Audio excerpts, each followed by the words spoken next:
Okay, now start change the tenses of the verbs to past perfect tense.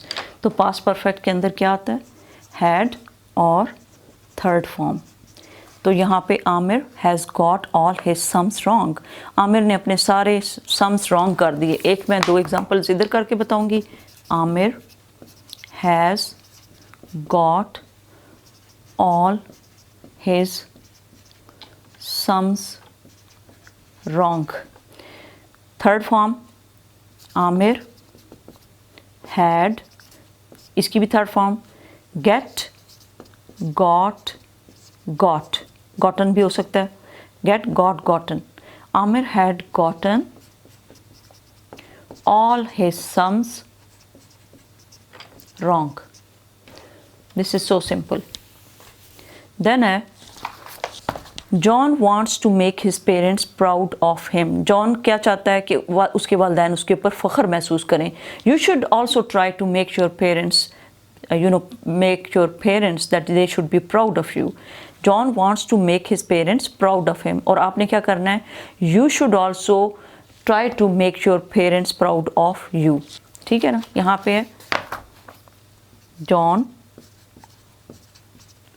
wants to make his parents proud of him. तो यहाँ पे क्या आएगा? John had wanted, wanted क्यों लिखा है? क्योंकि इसकी थर्ड फॉर्म लिखनी है।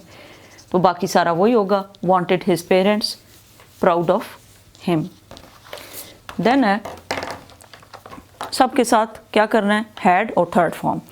Rana has bought tickets for the concert, had bought. The snake had bitten, B-I-T-T-E-N, bitten, यानी स्नेक ने ये काट लिया किसको? चाइल्ड को। स्नेक कौन होता है? सांप। The men were too afraid to go into the forest to gather money. The men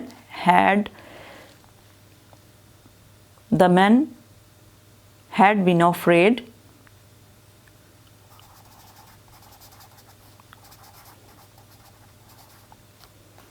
to go into the forest to gather honey.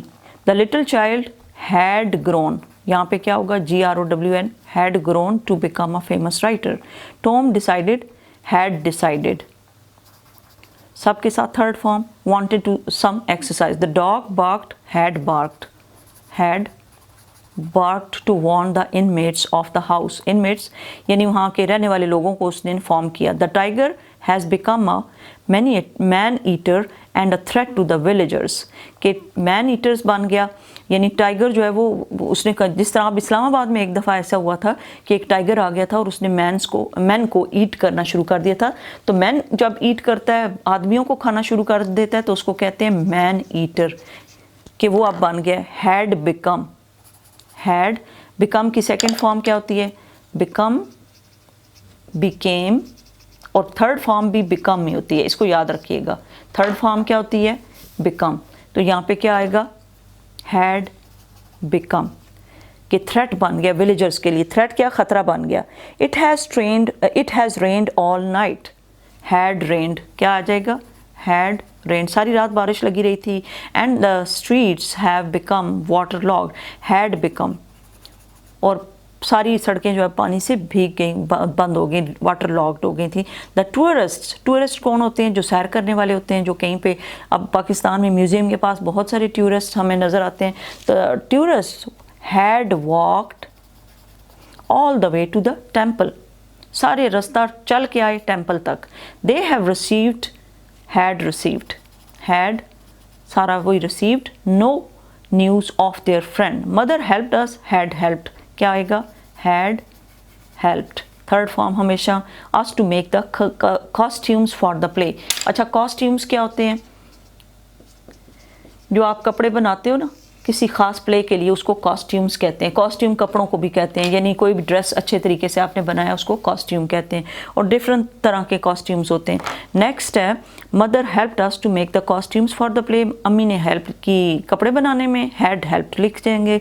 John forgot to post the letter, had forgotten, had FORGOTTEN, forgotten. I did not like the play they staged.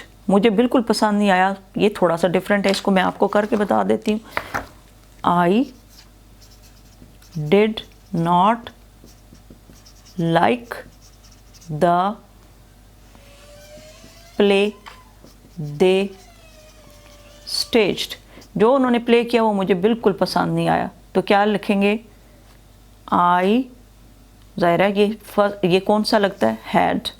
I had not, like की third form, liked the play they staged. उन्होंने stage किया था. Stage का मतलब होता है stage के ऊपर चढ़ के परफॉर्म करना. Okay, now you have understood, I think, the past perfect tense, and I will give you a clue कि next आपने उस वक्त करनी है जब आपने इसको खुद से कर लिया और फिर आपने चेक करना है कि whether you are right or wrong and how many mistakes you are making. And don't worry about making mistakes. After making mistakes you can become good at anything. Okay, just ये है कि आपने practice ज़्यादा से ज़्यादा करनी है. अब यहाँ पे किस में चेंज करना है टेंसेस को? ऑफ द अंडरलाइंड, जो अंडरलाइन हुए हुए हैं वर्ब्स को किस में चेंज करना है? फ्यूचर परफेक्ट में. और future perfect is so easy to do. इसमें क्या आना चाहिए? विल हैव और शैल हैव, और दोनों के साथ थर्ड फॉर्म. विल हैव किसके साथ लगेगा? I will have, he will have, I will have, they will have, you will have और we will have. और सब के साथ क्या लगेगा? will have या shall have. Okay, he will write to you. जैसे अब आपको मैं यहाँ पे थोड़ा सा बता दूँ, will write वाला कौन सा कहीं पे आ रहा है?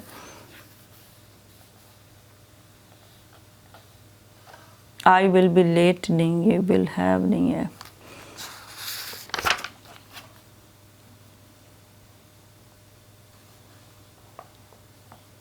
ये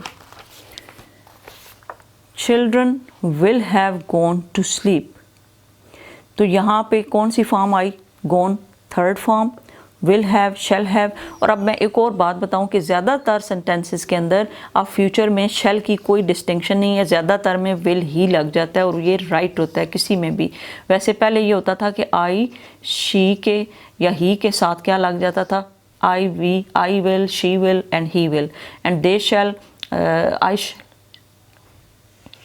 और ज़्यादातर में यानी will भी लगता था और she के साथ shall भी लग जाता था. She shall go to and he shall do this. But right now there is no distinction and all the nouns or all the pronouns are taking both of the will and shall and they can be used shall or will. और ज़्यादातर में will have ही लगता है. ज़्यादातर में क्या लगता है? will have.